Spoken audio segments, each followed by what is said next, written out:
and let the moment drown the whole world out.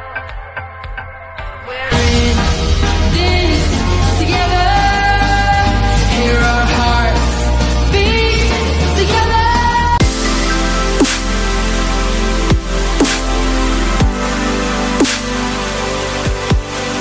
Assalamualaikum warahmatullahi wabarakatuh. Waalaikumsalam. Perkenalkan, kita dari kelompok 6 akan membacakan sebuah materi tentang lembaga politik, bentuk negara, bentuk pemerintahan, dan bentuk kekuasaan.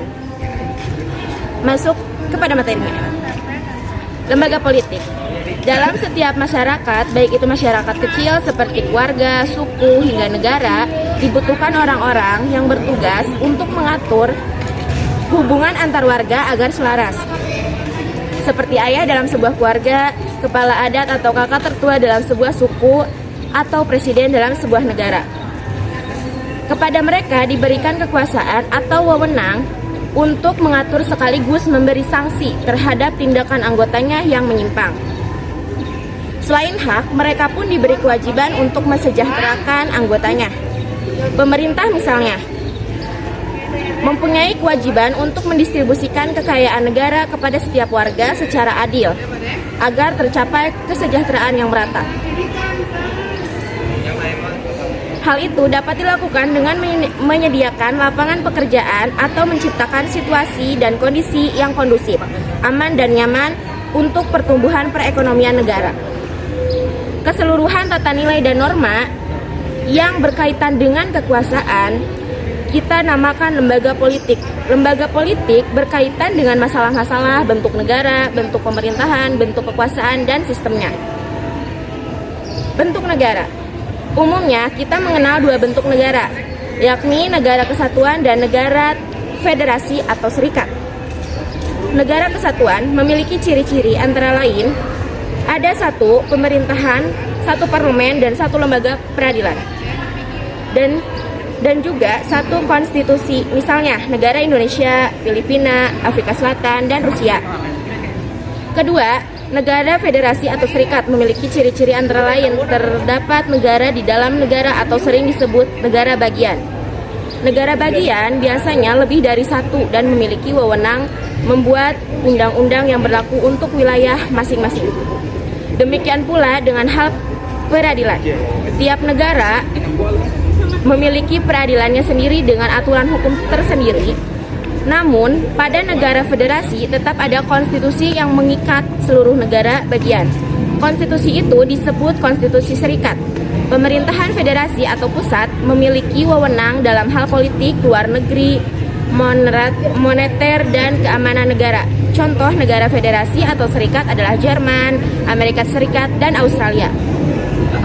Selain bentuk negara, ada juga bentuk pemerintahan. Ada 3 macam bentuk yang dikenal saat ini, yakni republik, monarki, dan kekaisaran. Republik adalah bentuk pemerintah yang dipimpin oleh seorang presiden. Presiden adalah pemegang kekuasaan eksekutif. Presiden dipilih parlemen secara berkala. Kekuasaan legislatif dipegang oleh parlemen. Kekuasaan yudikatif dipegang oleh lembaga keadilan, Mahkamah Agung. Saat ini bentuk republik memiliki beberapa variasi seperti republik absolut, republik konstitusional nasional, dan republik parlemen. 2. Monarki adalah bentuk pemerintahan yang dipimpin oleh seorang raja atau ratu. Jabatan raja atau ratu dipilih berdasarkan keturunan dan berkala seumur hidup. Contoh negara berbentuk monarki adalah Inggris, Belanda, dan Brunei Darussalam. Bentuk pemerintahan monarki memiliki beberapa variasi, yakni memiliki absolut, raja memiliki kekuasaan mutlak, monarki konstitusi, dan monarki parlemen, dan dijalankan oleh sebuah kabinet.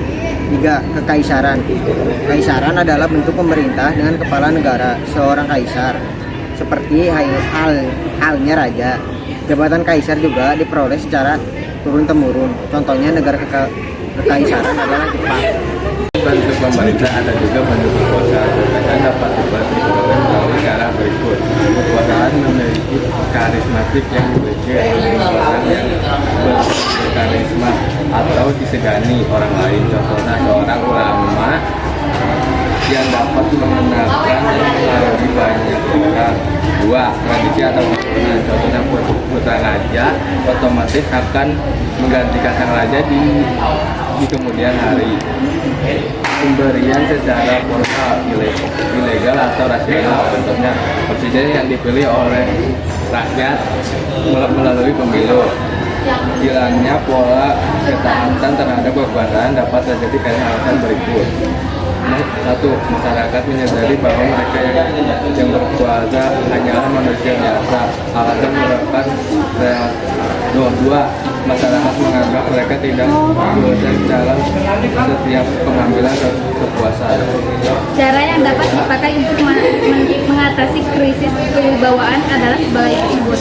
1. Mengubah prinsip sentralisasi kekuasaan ke prinsip desentralisasi. 2. Prinsip menghindari disintegrasi. 3. Koordinasi terpadu dari pemimpinan yang berwenang. 4. Tidak mengulangi pola lama. Bentuk kekuasaan pada sebuah negara sangat berkaitan dengan bentuk pemerintahannya. Pada negara monarki absolut, bentuk kekuasaan tersentralisasi dan dipegang oleh satu orang. Pada negara republik konstitusional dan monarki parlementer, kekuasaan terbagi atau terdesentralisasi ke beberapa lembaga, seperti lembaga eksekutif, legislatif, dan yudikatif.